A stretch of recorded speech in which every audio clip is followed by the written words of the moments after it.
Radio Shouty. Okay, it's Atlanta's #1 hip-hop station, Hot 107.9 and home for the Ricky Smiley Morning Show. Of course, you know it's your folk, Be High, Radio Shouty. And stepping in the building, I got my Florida fam in this thing. Mook Boy, what's good with it, my dog? Yes, sir. It's all a blessing, big dog. You already know it. I'm over here feeling good, feeling great myself, Mook. But I mean, this blue check is tearing up these streets as we speak, my dog. Come on, break man. that banger down to me, boy. Oh man, Blue Check was me just analyzing the rap game and seeing how everybody was like on a lot of I ain't gonna say sad music, but a lot of conscious in your feelings type music, which is good, but I just seen everybody doing it. So I said, hold up, let me step back and make some motivational street music. Exactly. You know what I'm saying? Some more up tempo, make them jump out the car. Talk to me about that, though, man. What was it that said, you know what, it's time for this thug motivation going on in this thing, man? It was just missing, man. It was just a void out here, man, because once somebody start doing something and then it looks successful, everybody start doing it. Facts. So that's when you have time to, do the total opposite. So that blue check just like, that's going to get your stove hot and your wrist working. Yeah. Now, I mean, coming out of Florida with it, though, Mook, what was that like, building that fan base down there, man? Oh, man. See, in Florida, I ain't got nothing against no other state or nothing like that. But in Florida, it's like you really gotta be like really, really living what you talking about. Yes, sir. And at the same time, you still gotta stay damn safe to get the music out. You feel me? So just when both of them collide, man, if it end up happening for you, man, you just know God looking down on you. Facts. Yeah. Now, I mean, Mook, I was doing some research, man, and you hauled off and recorded a hit in a cell? Oh, come on, man. I sat on my bunk and made that Juvy. Talk to me about that. What was going through your mind when you got that cell phone and that thing? You said it's bar time in this thing. Yeah. And not only that, bro, it was more me, missing out on, my career and all that. I came into a rock and a hard spot where I just had to do something. Yeah. Or either I was just going to sit back and see it disappear. And I wasn't with that. So, I recorded that thing sitting on my bunk around quiet time, count time or whatnot. And the dudes in my dorm, they actually love my music too. Yeah. So when the officer leave, everybody will be quiet and let me spit what I need to spit. Yeah. By the time I sent that thing back to my business partner, Rod. Yeah. Certified. Yeah. By the time I sent it back to him. Yeah. And got our EOS, man, it was all on the radio. The streets was crazy about it. I was booked up 15 shows for it. Okay. Now, what was going through your mind when you thinking to yourself? First of all, I recorded this song in a cell, and now this thing got me all over the place. Oh man, bro, just like I said, just a blessing because it wasn't nothing that was planned or calculated. No, none of that, man. It was just, faith, just keep on moving. What was going through your mind during that time when you was locked up, though, man? I mean, how were you staying motivated and just keeping a strong, set of values ready to go for when you touch back down? It was just a combination of, just the support. Yeah. Even on the streets and even in jail, you know what I'm saying? I had big support from the street dudes and all that, and they all used to come to me and just ask to hear my music so much. Yeah. And that just kept me motivated, man. Like, hey, you can't give up on this thing. You got to keeping it going, So now this all day is going crazy as well, though, Mook. I mean, talk to me about that banger right there, boy. Oh man, we just really released that, and everybody that hear it just be like, bro, that sound like y'all recorded that at Def Jam. Like, what? It's clean. It's for the latest. It's gangster. It's everything it need to be. So, we just running with it right now, man. Being in Orlando, man, I mean, what is the vibe in the hip-hop culture like down there? It actually just switched. Like, we got a lot of hip-hop artists down there right now. A lot of street artists, a lot of R&B artists. You got it's just a lot of talent down there right now. Sir. Now, before, when I started doing it, it wasn't even cool to rap. It wasn't no music scene, no nothing. So, we pretty much had to just push through that whole mind frame and the way of thinking, And now what is it like, traveling, trying to take it out of Florida, though, man? What has that been like for you? Oh, it's pretty good, man, because like I say, good music is good music nowadays.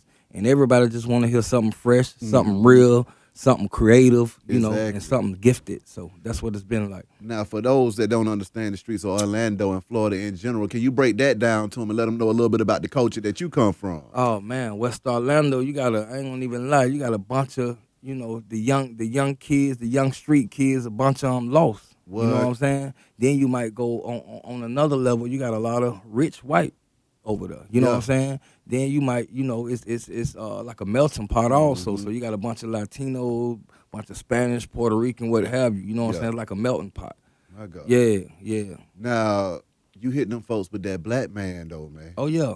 Talk to me about that when you said, you know what, let me put it down for Trayvon out here. Right. I just feel like if you're gonna be a big speaker of that area, it can't be just, optimistic, because that's not what goes on every day. You know what I'm saying? Yeah, you got real people losing their lives and all that. You just got more important issues going on than the day-to-day stuff. You know what I'm saying? And if you're gonna be a big speaker of that area, you got to speak about everything, man. We dropped that, and Dr. Cornel West even reached out. And we performing for him next month. Hold up. Yeah. See now, you done woke me out with that one, because Dr. Cornel West is one of the coldest black men ever born. Exactly. So first of all, take me back to when Trayvon passed and how that impacted you, being that you was from Florida and seeing that happen.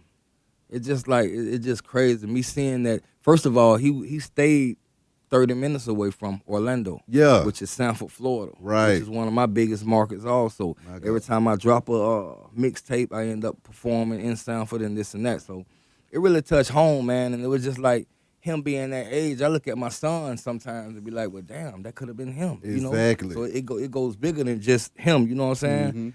That's why I say his problem is everybody's problem. Exactly. It might not happen to you, but it could have happened to your son or your cousin or whatever the hell. You know what I mean? Yeah. Now, when the good Dr. Cornel West reaches out to you, man, I mean, what went through your mind when that man touched down? Oh man, it's just a real eye opener and just a step up for me. Exactly. And it just feel good to be acknowledged by the right people, bro. I mean, the beautiful thing about it is that I'm pretty sure you weren't doing that song for that reason, but for that song to have those kind of wings grow from it, I mean, that's got to feel good too, man. So, I mean, just talk about you using your platform as a platform for encouragement and motivation at the same time, and how important that is to you. Yeah, it really is, man. I just understand, like, the power of words. And I wrote a song a long time ago called Prom Night. Yeah. And I was actually saying on there, like, prom night, fuck a tux. I was way too busy. I was cool to fuck a tux. If I can't get in with my pistol nigga on prom night. Yeah. And actually, a little dude wrote me with a picture of all his partners and his classmates going to prom that night. And everybody had on a tuxedo except him. Ooh. And that's what made me be like, damn, you only get one prom. Like, you know what I'm saying? Like, even though what I was telling was the truth, it's like, damn, I don't want to, get the wrong message across. Like, so I start making myself be more careful with words and just always want to let the people know, like, I came from here, but I'm not staying there. Exactly. Yeah, bro. Coming out of Florida, man, what other artists inspired you to want to rap, though? You got your Trick Daddies. Facts. You got your Jeezys. Facts. Most definitely your Jay-Z's. Yes, sir. Most definitely your T.I.'s. Everybody who knew how to use the words. And show us the visual of not just the present, but the future and the past of what they was going through. Now, with your Trick Daddies, I mean, what was it like coming up, watching that man do his thing and saying, you know what? You don't know now around this thing. Right. You feel me? It was just more so his image, because at that time we never seen no dude from deep South, deep Florida, with that image that even made it to that level. So it's like, damn, if he can get to that level, maybe we can get there and, maybe a little higher. Exactly. So, it just felt good to see that, Break down your creative process, though, Mook. When you get in that studio and it's time for you to go all the way up in that thing, I mean, what's the vibe like, my dog? Shit, the vibe pretty much like, I ain't, self-medication. You know what I'm saying? The best beats and just the right feeling. You know what I'm saying? And I have to have a clear mindset because, being from the streets, you forced with still real issues. Yeah. So just because you ready to be a rapper don't mean it's time mentally to be a rapper. You know what I'm saying? You got bills due. You might have cases. You might have this going on, that going on. Facts. So my best music when I can push away all that and talk about it instead of feeling it. You feel me? Yeah. Coming from the streets, though, man, what was your mindset back then when you found yourself getting into trouble and finding yourself incarcerated at the same time? What is the difference between that mindset then and the mindset you got now? Oh, man, it's just like, just pinpointing certain things and a certain mentality. Like I said, a lot of guys, they talk about what they was doing, not saying that they still doing it. Yeah. The ultimate goal is to get the hell up out the streets. Exactly. And when you coming up and you lost, a lot of rappers are your father figures. Facts. Especially when you don't have no father figure in the home. Come on if now. all you doing is waking up listening to Tupac or T.I. or whatnot, and that's bleeding through your brain and your mental, that's your father figure, because they showing you what they doing, and you want to, to a certain extent, follow behind what they doing. Exactly. So, you know what I mean? I had to break away from certain things when it came to that whole process and capture the good stuff of that process. You feel me? What was the turning point in your mind, or the tipping point where you said, you know what, this ain't gonna cut it no more, and I gotta find something else to do? Right. It was just, witnessing a lot of rappers dying. Yeah. A lot of rappers catching a long time. Yeah. A lot of rappers giving up on their dreams and all that, but a lot of them making it at the same time. Yes, sir. There's an optimistic and the pessimistic side to it. You know what I mean? I like to look at the glass half full instead of half empty. Right. So I pretty much start focusing on that part and start taking the responsibility also. You know what I mean? Yeah. Now, talk about them visuals that you've been putting down out here, though, Mook. Oh, man. Yes, sir. My partner, Soon to Be Rich, shot my last 3 videos. He shot Blue Check, another one, and also that Black Man. But I also had the opportunity to direct the Black Man video. That's cool. Yeah, so that was my first time in the director's chair. Talk to me about cranking up that Black Man video and understanding that you had to put on for your people. Oh yeah. It was just, like I said, it was just a big void missing. Yeah. When nobody talking about Trayvon, when nobody talking about the culture, when nobody talking about what's really going on, the real world issues, and just touching on that with the craft. So yeah, it was real important for me to do it, man, and I thank God I did. Now, how do you feel about the industry now versus the streets, being able to maneuver in the game? And, I mean, how you protecting yourself and navigating this situation versus the streets? Because guess what?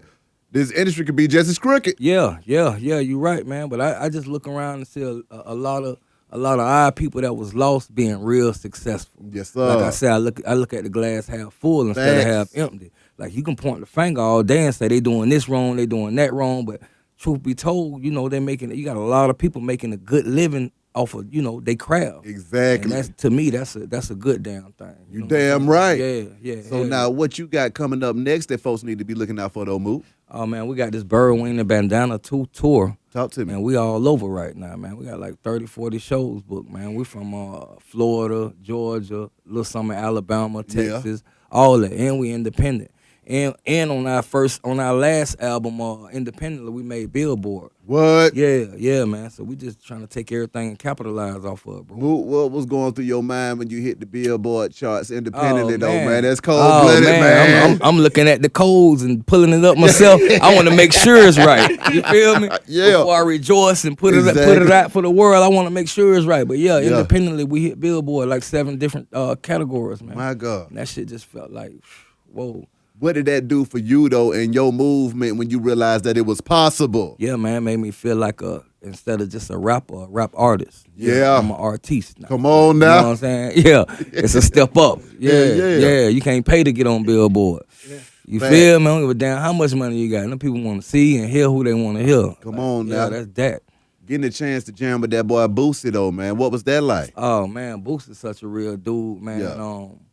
Like we did like a show or 2 together, and he told me after the show, like, I got a verse. He told me before the show, I got a verse for you for that song. I heard you spit this and that. What? So of course, when I bumped into him, I'm like, damn, Boosie, what's up with the verse? Yeah. He like, man, I can't do it right now. He must have seen the look on my face. I'm like, damn. He like, but come to my house, man. Go on, stay the weekend. This and that. We're gonna get it done. I'm just like, oh man, this is it right here. Yeah, genuine dude, man. He ain't have to do none of that, you know. Come on now. Yeah. What about with Plies, man? Another Florida heavyweight, man. Talk to me. I was just gonna say, man, Plies, I don't even know how, to be honest with you, I don't even know how Plies got my damn number. I swear to God. Plies just reached out to me. I think it was a New Year or something like that. And ended up calling me. I answered the door. I answered the phone. Hello? Yeah, they Plies. What up, Mook? Man, stop playing, man. Yeah, they Plies. What up, bro? I got something for you, bro. This and that. Just send me something, whatever you want to put me on. This and that. So, yeah, man, I commend that dude for doing that, man. Him and Boosie, yeah, them the real ones, bro. But what is it like, man, when you got some down south legends, certifying and, you know, stamping your movement at the same time. And that's a beautiful thing. It make you feel like a legend yourself. Yes, you can't help but to feel like that. Come like, on now. These dudes right here, Plies and Boosie, they not fucking with no green dudes, man. Exactly. Like, you gotta be the real to even, you know what I'm saying? So sometimes the money ain't the major accomplishment. Sometimes, like I said, it's big recognition. Like, you know what I'm saying? Yeah. Them big bragging rights. I brag different because of the love them dudes showed me. You know what I'm saying? Yeah, bro. Yeah. Lastly, Mook, how can these folks get in contact with you? And is there anything else you want to get off your chest, my dog? I just want to let them know, man, be prepared for that Bird Wings and Bandana tour, and we ain't laying down. We started dropping music. We getting into films, getting into more directing, all that, man. You can reach me, Mook Boy Fly Goon, on every platform. Yes, sir. Pandora, YouTube, Facebook, IG, all that.